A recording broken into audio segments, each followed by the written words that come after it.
I'm just having a quiet moment sitting in the far corner of the churchyard at Eyam in Derbyshire, famous for being the plague village, 1666. They all decided, with the encouragement of the vicar, to stay so as not to spread the disease.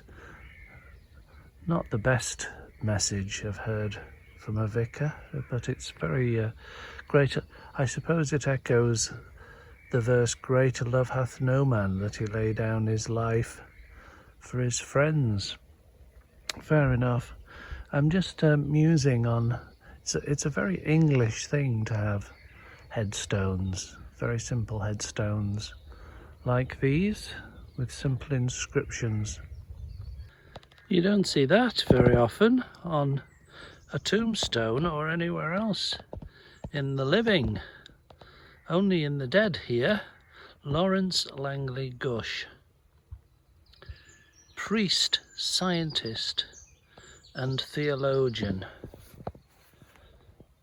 Well, I shall look you up, Laurence Langley Gush, in Eyam graveyard. I wonder how you brought together your priestly, scientific and theological ideas, thoughts, beliefs. I'd be interested to know, Laurence. That's pretty cool in my book. That's a well-rounded person to have that, I think, at the end of your life on your headstone. And of course it makes you think, what would you have on your headstone? Not that it matters, because you wouldn't be there to appreciate it, but get thinking about it now, otherwise you'll, like me probably, you'll just end up a plaque on a park bench somewhere which says, "He loved this place." So what would you have on yours? Of course, it begs the question, what identity we attach to. Here we go. I can feel a little philosophical homily coming on me. But it's true, you know. Very often for the women who are buried, they're just an afterthought, devoted wife of. Oh dear.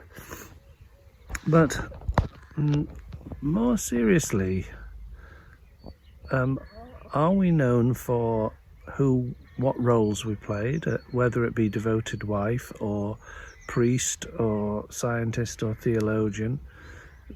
These identities are, I'd say, contingent based on the culture at the time, and certainly the passions, or the professions more like. And that's the way our modern society, at any rate, works. If you were a pagan, it might be different, or if you were a shaman, or if you were, I think if you were a farmer, it would be different. Literally more earthy.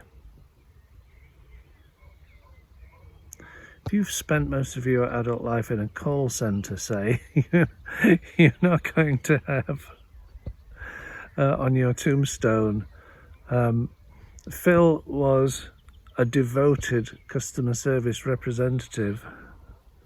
I don't think so, however good you are at your job. I suppose that's what I'm driving at. You are not your job, you are not even what you are devoted to, whether it be priest, scientist or theologian. I quite fancy on being named as something. Failed tech entrepreneur, although that'd be quite expensive to chisel into a piece of granite.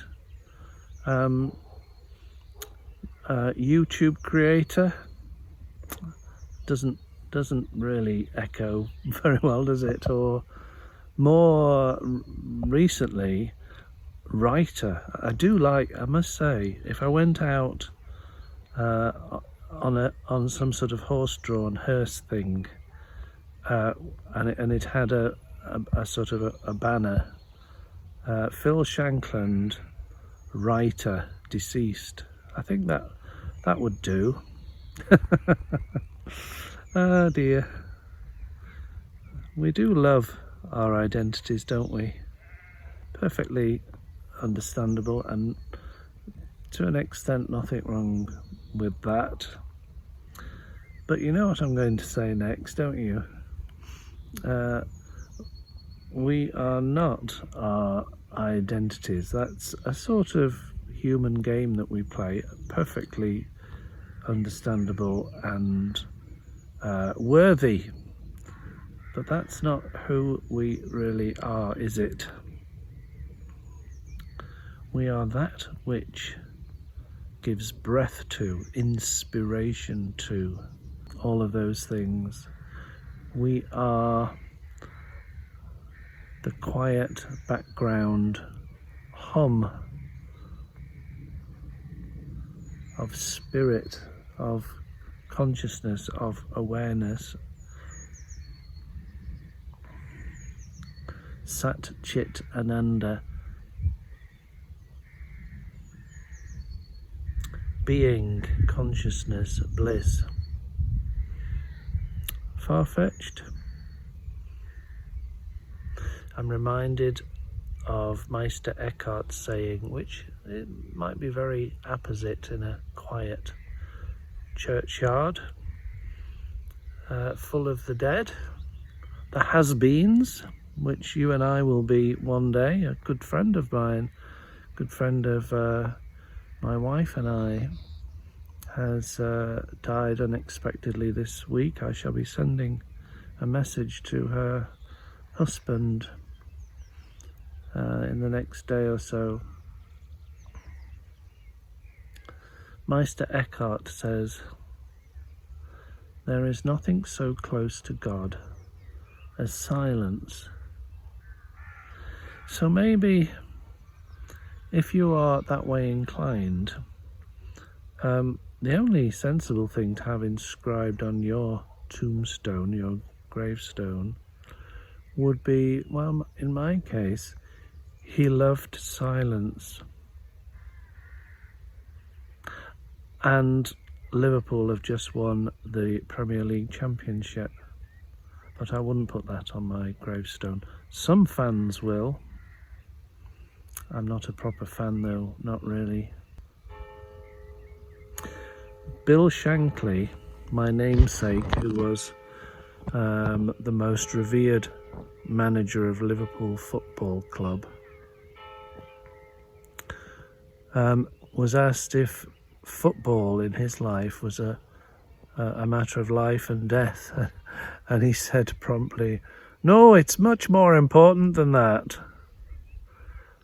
And what is much more important than life and death is not living and dying, but I suppose transcending the mortality of life and death, if that's a thing possible.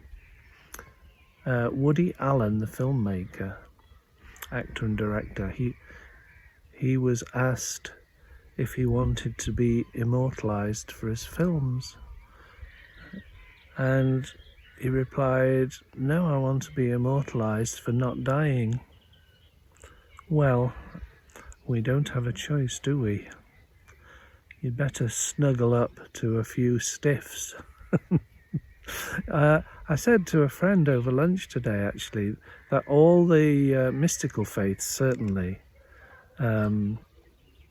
they usually include or recommend a meditation on your own death, which sounds a bit gruesome, but actually try it. and see where that ends up. I'll leave that one with you.